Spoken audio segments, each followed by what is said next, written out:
로마서 6장 1절에서 5절의 말씀을 한 절씩 교독하고 마지막 5절의 말씀은 함께 읽겠습니다.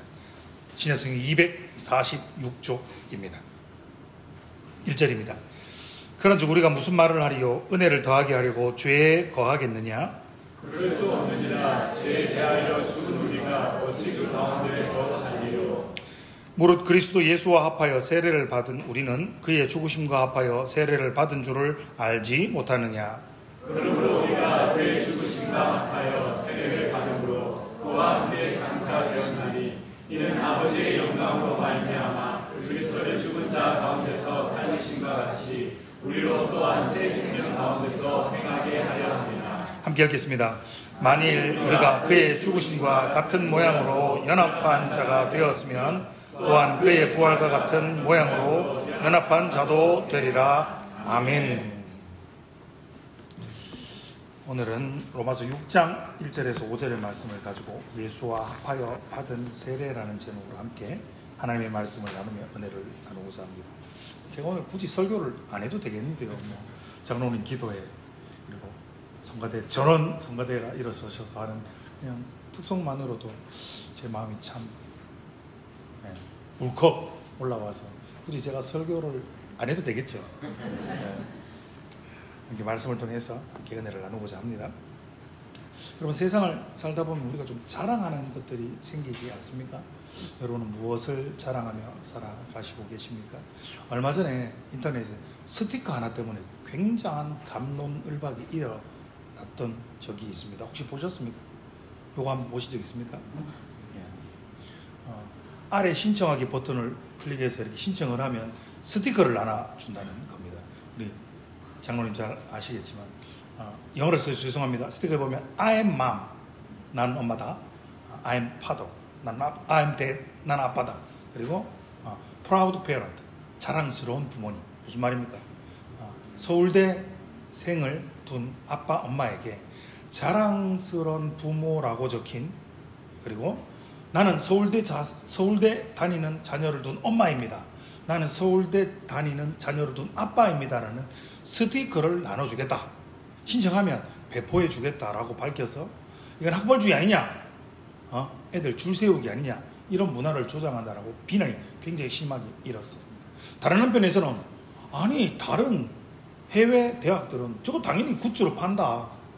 기념품에 불과한데 뭘 기념품 가지고 학교가 학부모들에게 기념품 주겠다는데 뭐 그래 말이 많노? 라고 이렇게 찬반 논란이 빚었던 적이 있습니다.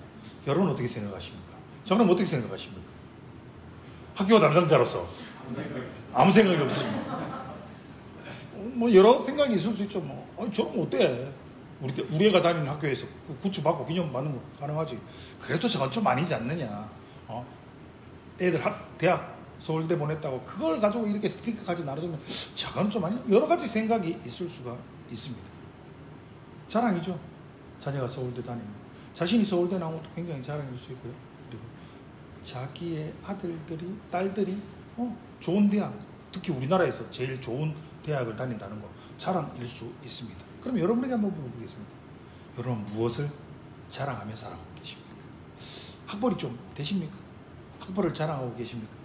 아니면 비싸고 이렇게 한정판 명품백 누가 딱 봐도 몇 개 없는 국내 한정판 이런 거 자랑하십니까? 아니면 신상 새로 나온 신상품 이런 거 이번에 이거 새로 나왔는데 이런 거 자랑하고 계십니까? 아니면 재력을 자랑하고 계십니까?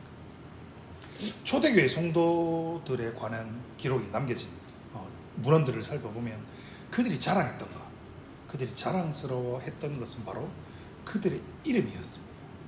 그들의 이름이 바로 그리스도인이라고 불리우는 그들의 이름을 그들은 자랑하며 살았습니다. 지금 이 시대를 살아가고 있는 저와 여러분은 교회를 다니죠?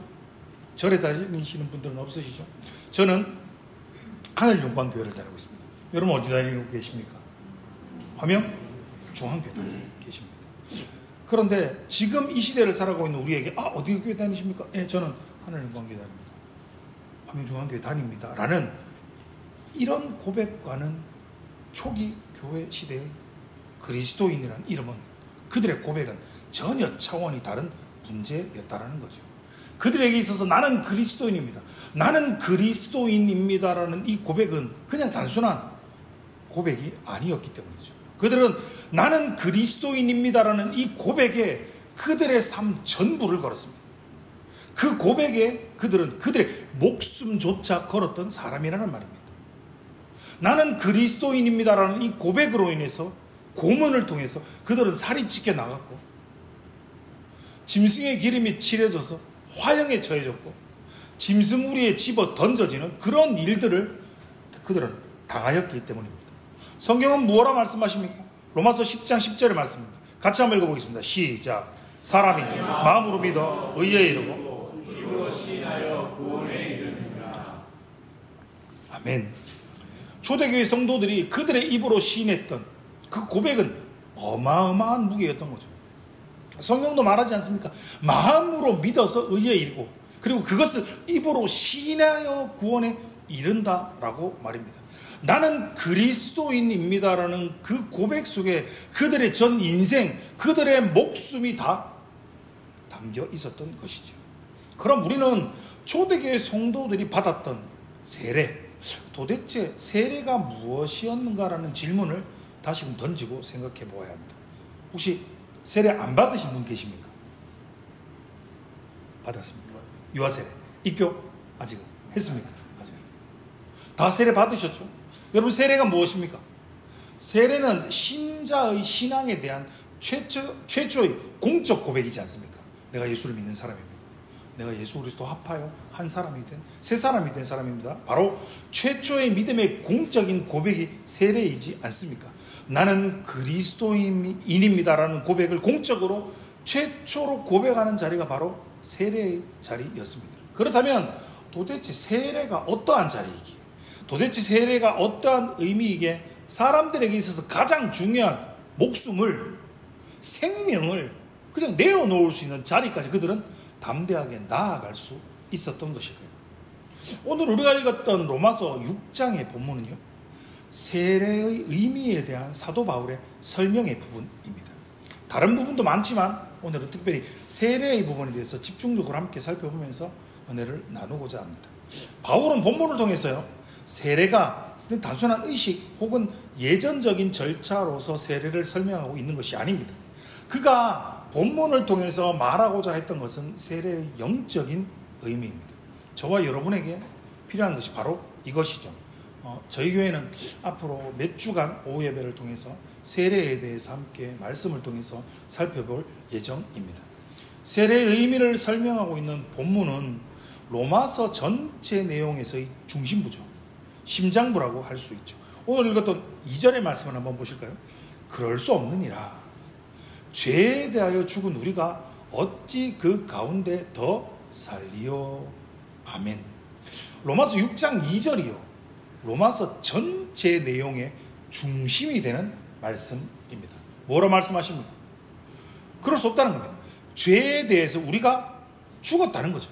죄에 대해서 죽었기 때문에 더 이상 죄 가운데 살 수 없다라고 말하고 있는 겁니다. 로마서를 기록한 사도 바울은 1장에서 자신이 로마를 이렇게 왜 가고 싶어 하는지 이유를 설명하고 있습니다. 1장 11절은 뭐라고 말씀하십니까?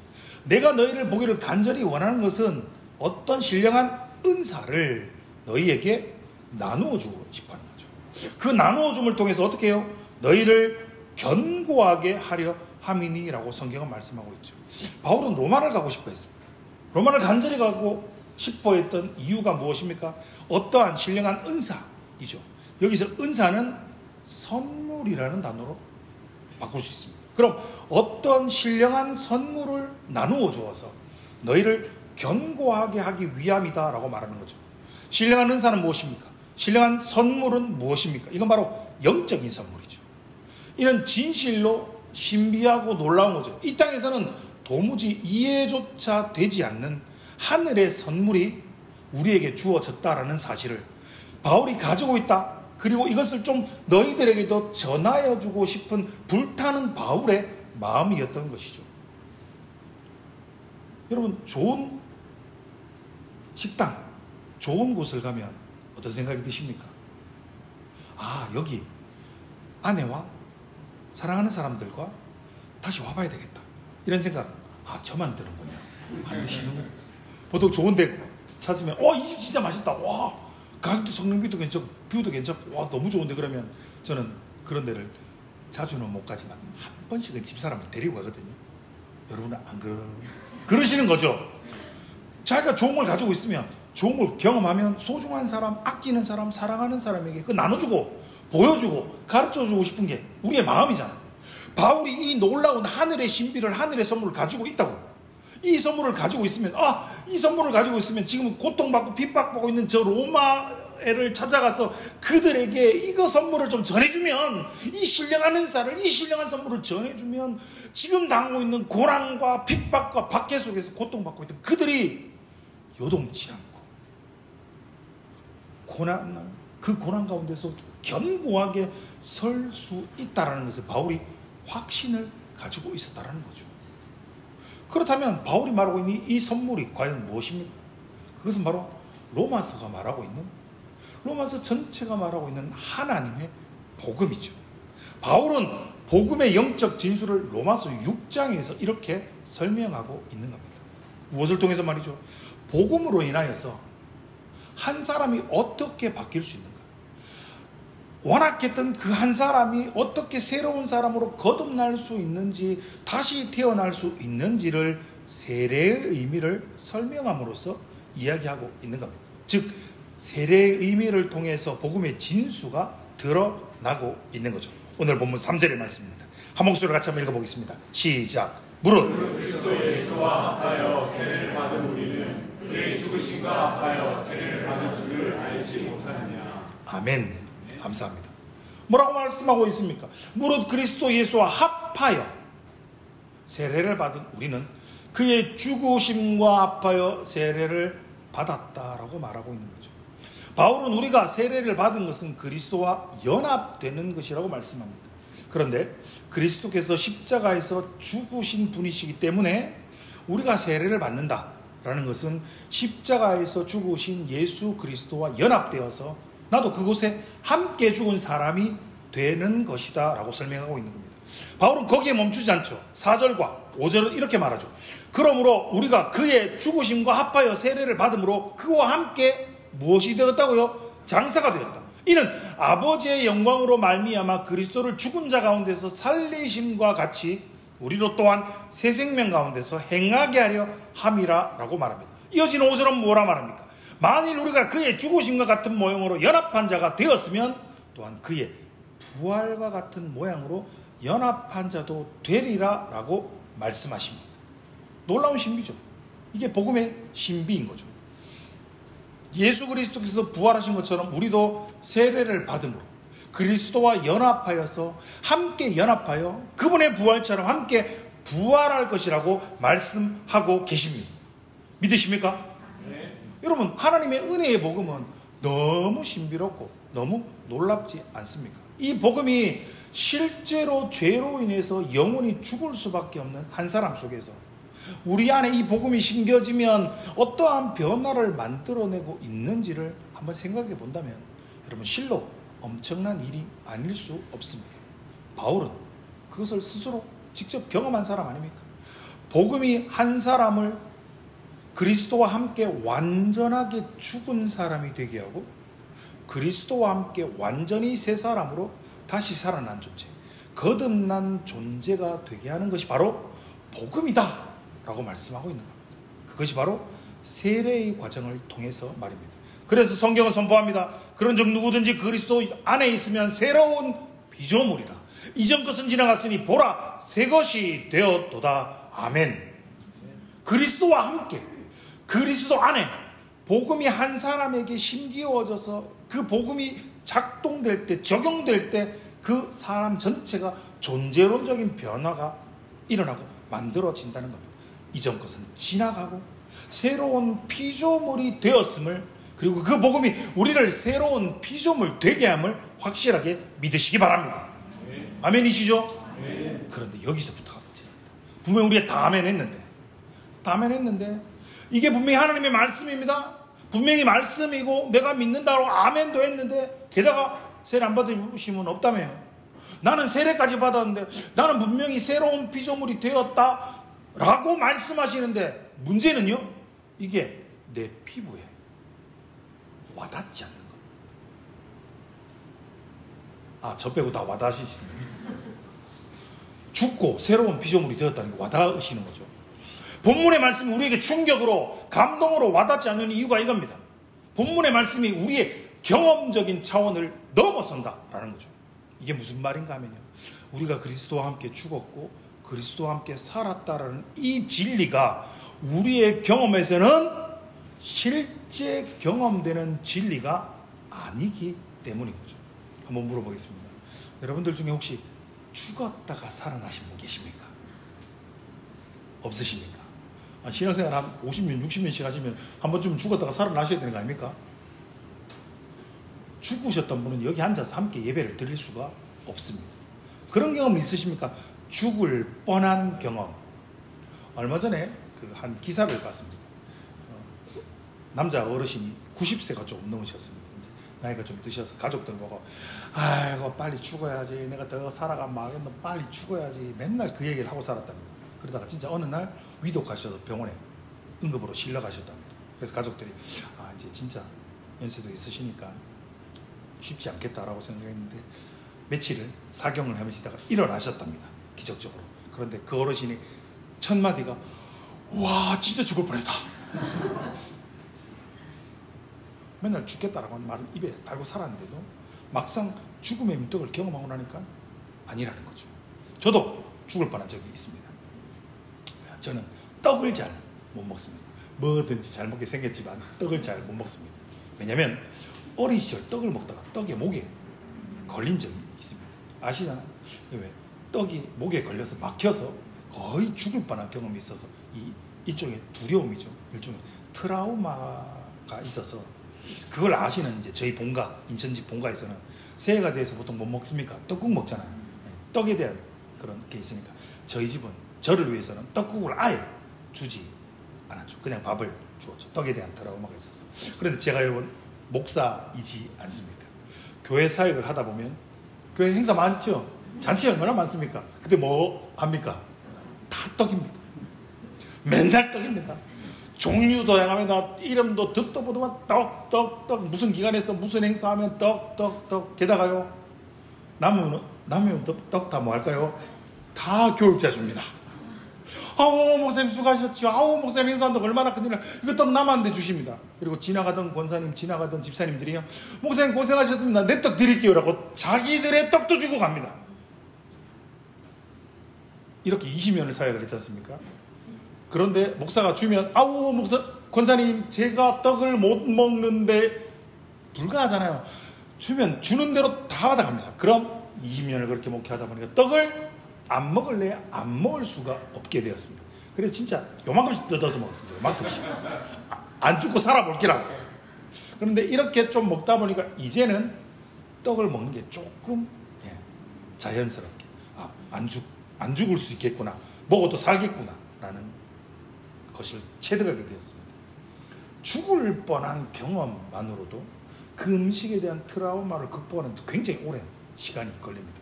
그런데 실제로 죽을 뻔했지 죽지는 않았지 않습니까? 그런데 본문의 말씀은요, 그리스도와 합하여 죽었다라고 말합니다. 게다가 죽은 것으로도 모자라 살아났다라고 말씀합니다. 이건 우리의 이성을 넘어섭니다. 우리의 경험을 넘어섭니다. 우리의 지식을 넘어서는 놀라운 선언인 거죠. 그러면 여러분의 믿음이 정말 대단하신 겁니다. 죽지도 않았는데 죽었다고 선포하는 걸 믿어요. 우리의 경험의 차원을 넘어서는 이 놀라운 말씀을 수십 년째 믿어오고 있으니 정말 대단하십니다. 그럼요, 이것을 깨닫게 하시고 이것을 믿게 하시는 놀라운 하나님의 은혜에 더욱 감사하시는 성도님들이 되시기를 주님의 이름으로 축원합니다. 우리는 육신의 몸에 있고 있긴 동시에 육신의 한계라는 게 있잖아요.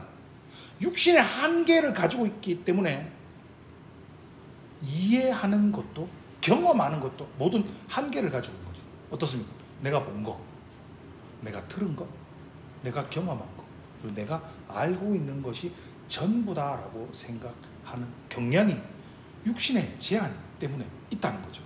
그런데 성경은 뭐라 말씀하십니까? 우리가 경험하지 못하는 일, 우리가 절대 경험할 수 없는 일, 그러나 죽었고 살아난 것, 분명히 우리 안에서 일어난 사실에 대해서 예사롭게 여기구나. 뭐 성경이 말하니까 그래 뭐 그런갑다, 이렇게 적당하게 넘어가서는 안 된다라고 말하고 있습니다. 저희 교회 감사하게도 저희 교회는 지금 15명 정도 출석하고 있습니다.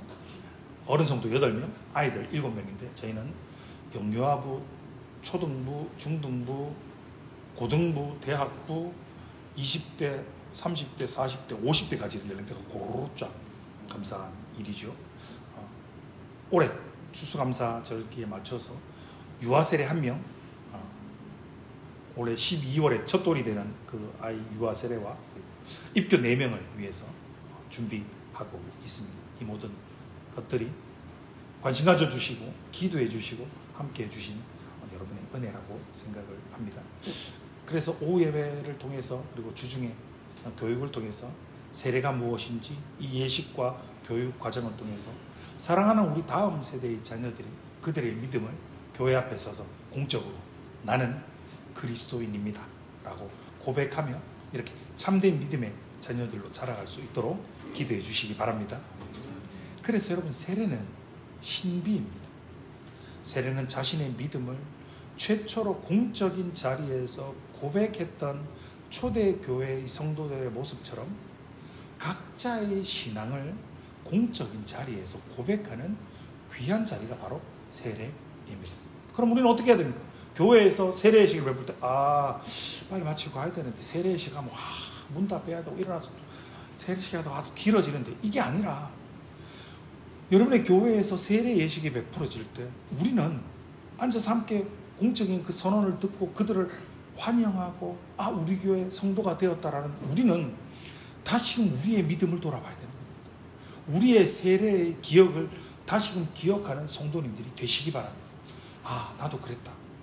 나도 저 세례 예식을 통해서 내가 예수 그리스도와 함께 십자가에 못 박혀 죽었음을, 그리고 내가 그와 합하여 부활했다라는 것을 다시금 세례 예식을 통해서 기억하고 명심하시기 바랍니다. 우리가 세례를 받았다는 것, 그리고 우리의 사랑하는 다음 세대의 자녀들에게, 우리 사랑하는 우리 자녀가 앉아있지만 그들에게 세례를 베푼다라는 것은 단순한 의식과 예전의 차원이 아니라는 겁니다. 초대교회 성도들이 나는 그리스도인입니다라고 고백했던 것은 그들은 예수와 함께 나는 이미 죽었다라는 사실을 알았고 그들은 믿었던 겁니다. 죄와 사망의 권세가 그들의 복된 운명을 결코 어찌할 수 없다, 좌지할 수 없다, 영원히 침범할 수 없다라는 사실을 그들이 알고 믿고 고백했던 것입니다. 하나님께서 그리스도 예수 안에서 그들에게 어떠한 은혜와 복을 베풀어 주셨는지 그들이 알았다는 겁니다. 그렇게 그들은 죽음 앞에서, 그들의 지금 눈앞에 닥친 현실, 그 어려움, 어떠한 어려움 앞에서 그들은 결코 흔들리지 않을 수 있었던 것입니다.